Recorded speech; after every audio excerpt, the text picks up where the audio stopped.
You think you can learn English while you sleep. You press play, you close your eyes, you go to bed, and you believe that tomorrow morning your English will be better. But what if I told you this idea is comforting, beautiful, and completely wrong? Stay with me, because today I want to explain something important. Slowly, calmly, and honestly. My name is Alex, and this is 15 minutes of slow English. Because life is busy. Because you are tired. Because after work, after responsibilities, after stress, your brain wants rest, not effort. Because learning English feels hard sometimes, so when someone says, "Don't worry, just sleep," you'll learn English anyway. Your heart feels lighter. But deep learning does not work like magic, and your brain is not a USB stick that downloads a language at night. So today, I want to slow everything down and gently show you what really happens in your brain and why this idea feels good but doesn't work. Section 1. The dream everyone wants. Because humans love shortcuts. Because we love the idea of effort-free success. Because we secretly hope there is an easy door that everyone else missed. But every skill that changes your life demands attention. Languages are not passive. They are alive. So when you hear English, your brain must wake up. It must choose. It must focus. It must notice. And sleep does not do that. Section 2. Why the idea feels logical. Because sleep is important. Because sleep helps memory. Because after a good night of sleep, you feel clearer, calmer, sharper. So your brain connects sleep with learning. But helping learning is not the same as creating learning. Sleep protects information. It does not create it. So if you did nothing during the day, sleep has nothing to protect. No input, no memory, no progress. Section 3. Attention, the missing piece. Because real learning begins with noticing. A word, a sound, a structure. That small moment when your brain says, "Wait, this is new." But noticing requires awareness. And awareness disappears when you sleep. Your eyes are closed. Your mind is elsewhere. So English may enter your ears, but it never enters your understanding. It passes through, like wind through an open window. Section 4. Simple real-life example. Because when you are awake, you can stop. You can ask, "What does this word mean?" You can repeat it. You can try it.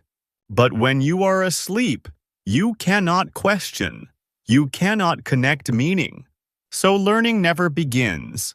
Sound exists, but knowledge does not. Section 5.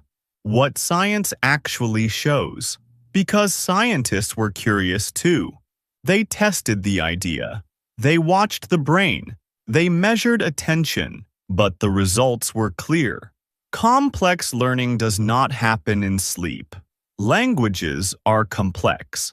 So English, with grammar, culture, emotion, cannot be absorbed unconsciously. It must be built. Section 6. Tiny studies, big misunderstandings. Because some studies showed small effects. A sound, a smell, a simple association. But this is not language. This is reflex. So people take a tiny truth and sell it as a big miracle. Section 7. Think about children, because babies hear language all the time. Day, night, always. But they don't wake up fluent. They struggle, they try, they fail. So learning requires effort, even for the human brain at its best age. Section 8. So what is sleep really for? Because during the day your brain builds connections, words, sounds, meanings, but these connections are fragile. So sleep strengthens them. Sleep organizes them. Sleep saves them. But sleep does not invent them. Section 9.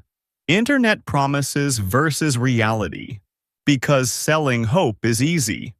Learn English fast. No effort. Just listen. But real teachers tell the truth. Truth is quieter. Truth is slower. So trust the message that respects your intelligence. Section 10. What actually works? Because English grows through contact. Real contact. But contact must be active. So here is what works. Habit 1. Listen daily. Because consistency beats intensity. But listening without attention is noise. So listen slowly, with purpose. Habit 2. Notice small things. Because small details change everything, but only if you pause. So pause, write, repeat. Habit 3. Speak early. Because confidence comes from action. But waiting creates fear. So speak now, imperfectly. Habit 4. Review. Because memory fades, but repetition strengthens it. So come back, again and again. Habit 5. Sleep well. Because rest matters, but rest is not replacement. So sleep, after learning. Conclusion. You wanted an easy answer, but you deserve a true one. So here it is. You cannot learn English while you sleep, but you can learn English. Slowly, calmly, honestly. And that journey is worth it. If this surprised you, you know what to do. If you believe slow learning works, subscribe. If you want calm, real English every day, stay with me. This is 15 minutes of slow English. I'm Alex. See you next time.